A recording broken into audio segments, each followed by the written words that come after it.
Is radionics better than magic? Does radionics make magic obsolete? Now, this is something I get asked from time to time, so I thought I'd take the moment to unpack a little bit of it, make a video, and go through some of the nuances. Now, right off the bat, it all depends on you, what your basic needs are, what your interests are, and some of your resources. How much money do you have to invest? How much time do you have to invest? You know, these are all going to be important things to consider. Now, right off the bat, let's get the obvious one right out of the way, and that's price of entry. Radionics machines cost money. They can cost hundreds of dollars or they can cost thousands of dollars. And and that's fine because if the machine works, doesn't matter how much money you spend on it, it will pay itself off if the machine gets results. I design my machines in a particular way and build them a certain way so that they pay themselves off as soon as possible because I think that's important. Now, on the flip side, let's look at magic. Magic, as far as price of entry goes, is pretty much nil. I mean, we're talking meditation, number one. Meditation is free. You do need to know some meditations. You can get some books on it if you want.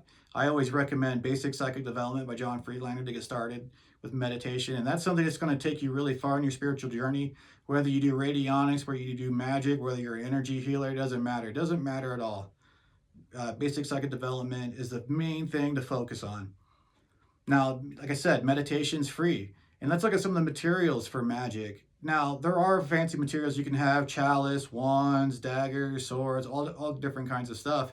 But at the end of the day, all you really need is candles and incense. You don't even really need candles and incense, to be honest, but I use candles and incense all the time. Candles and incense are practically free. They're pretty cheap. They're pretty affordable. And then to really get into magic, sigils. I mean, we're talking a piece of paper and a pencil. So when you look at the price of entry, magic is a good way to start off. It's a great way to go. And, that's something radionics, it costs money. But at the same time, magic does cost time. It costs a lot of time. I mean, with reading, research, and even just getting good at it as an art. Sometimes some people take to magic right away. I think everyone can do it. I think it's easy. I think everyone. I think people do it all the time. They don't even know it. But it does take 5 years to get really good at magic, and then 10, 15, 20 to really begin to master it. If you ever want to use the word mastering it, because at the same time, we're always learning, we're always growing, we're always developing. At least I hope you are. So we do have that. Now, at the end of the day, me personally, why does it have to be one or the other? I think it's best to do both. And there are a few things you can do with radionics that you can't really do with magic. And there's things that magic, I think, is superior to radionics in a few ways. And one of the best ways that I think magic chumps a lot of other stuff is when it comes to growth and development and temperance of the soul. And at the end of the day, that's why we come here. We come here to learn and grow and for our souls to develop so that hopefully we can graduate this place. Now, so like I said, it all depends on what you want. If your goal is just to be able to heal people with little effort, to be able to manifest things with little effort, and you have money to spend, radionics is the way to go. Radionics by far is the safest, cleanest, and easiest practical spiritual modality I've ever found in my life. I have not yet seen anyone that hasn't been able to get some results with radionics almost immediately. And magic, it will take a little more time for the most part. Now, when I first bought my very first radionics machines, at first I wasn't even sure if I liked it because I had already gotten so good at magic. It was one of those things where I was like, yeah, I mean, I got it to work right away. I got it to stick right away. I got results with my radionics machines right away. So it wasn't like I got ripped off. But at the same time, I was like, yeah, they work, but, I could have got the same results just by doing magic, just by making an offering, summoning a spirit, doing evocation, making a servitor. But as I kept using the radionics machines, one of the things I noticed about radionics, it's it's kind of one of the more fascinating things about it, is the machines get stronger and smarter the more you use it. And that was when I really kind of got bit by the bug and started going all in on it. And then there's things you can do with magic and radionics, blending them together. And one of the things I've been very open about and I've shared a lot in my interviews on podcasts, and I have a couple videos about it. One of the ways I get my fastest results when it comes to just like manifesting a goal or like making a wish with radionics is I program a vigil candle for about a week, and then I use that in an offering or a ritual. And that's how I pretty much get my fastest results when it comes to manifesting wants and needs. Now, one of the cool things with radionics is it gives you this kind of hands-free option where if you have like say 3, maybe 5 radionics machines, it kind of gives you the firepower of a small group of magicians because you have this hands-free option. So you can be manifesting stuff over here, programming talismans over there, healing yourself over here, protecting your whole house and family, and then on top of that, you can do magic, and that's pretty fantastic. Now, and at the end of the day, it really just depends on what you're into. You know, I had a buddy that I worked with, and I would always talk about magic and radionics with them. I was very open about it. And he had some issues come up, so I told him about just basic chaos magic, sigil magic. And so all he did was make a sigil, your basic run-of-the-mill chaos magic style sigil, you know, and he got what he needed. It actually really saved his butt. And so he has no interest in magic. He has no interest in spending money on radionics machines. Whenever he has an emergency come up or he has something that he wants a little extra luck in, he just makes a sigil. And a sigil is free. You know, it's just a piece of paper with a little design drawn on it, you know. So you have that. So at the end of the day, it really just depends on what you're into. Now, me personally, magic is really fun. I love magic. There's nothing better than summoning a deity, an angel, a demon, spirit, whatever, but summoning a spirit to full manifestation and talking with it. It doesn't, it's just awesome. It's the most fun and coolest thing you can do.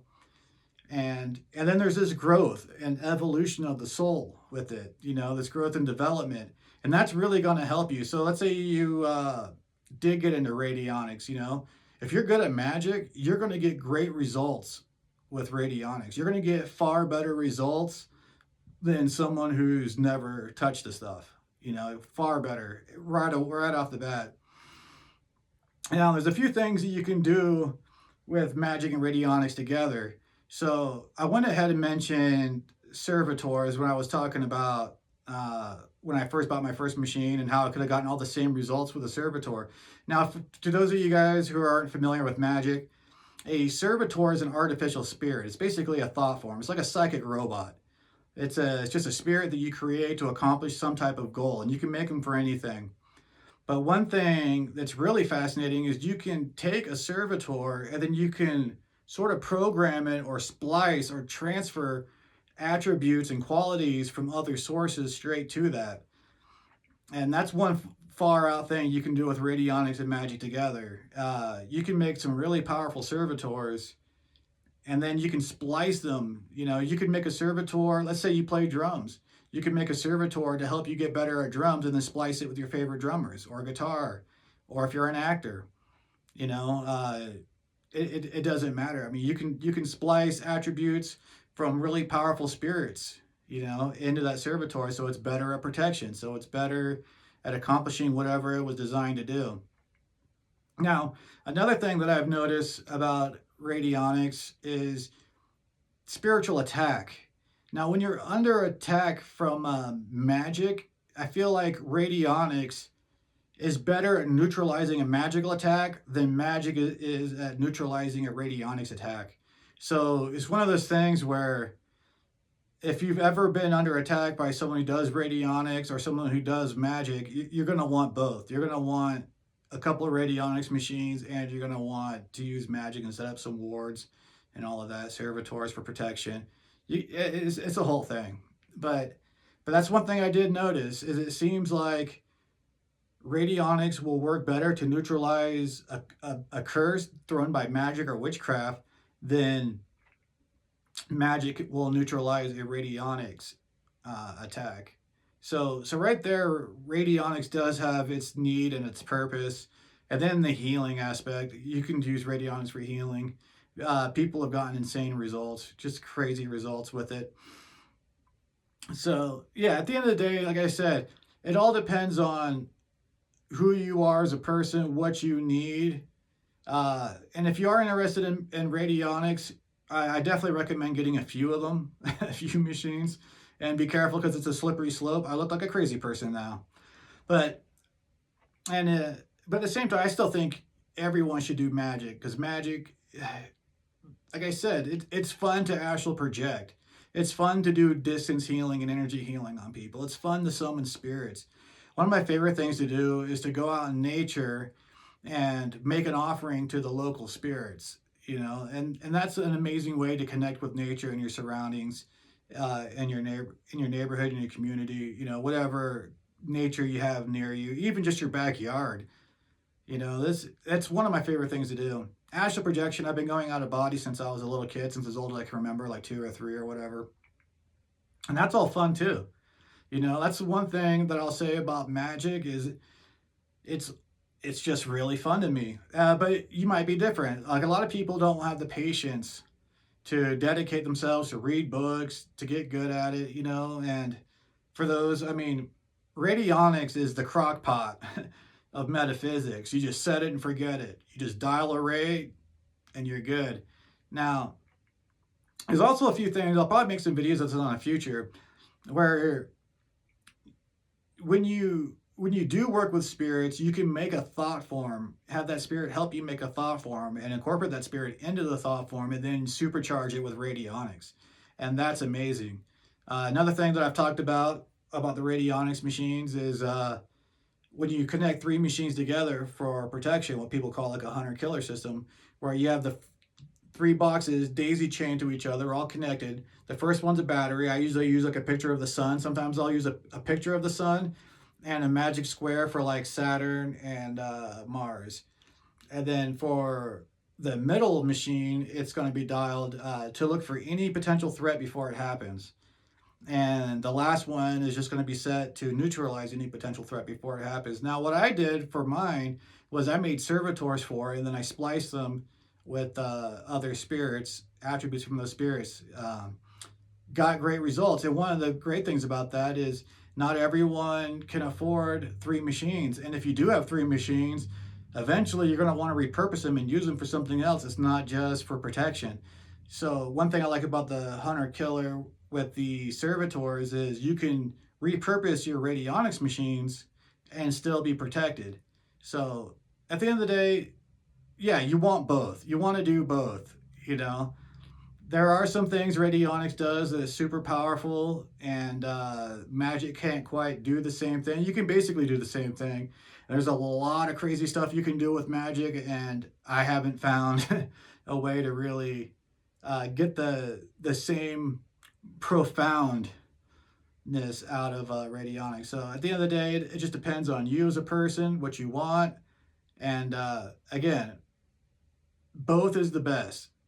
Like I said, if you're good at magic, you're gonna crush radionics. So yeah, I hope I got everything. I think I did.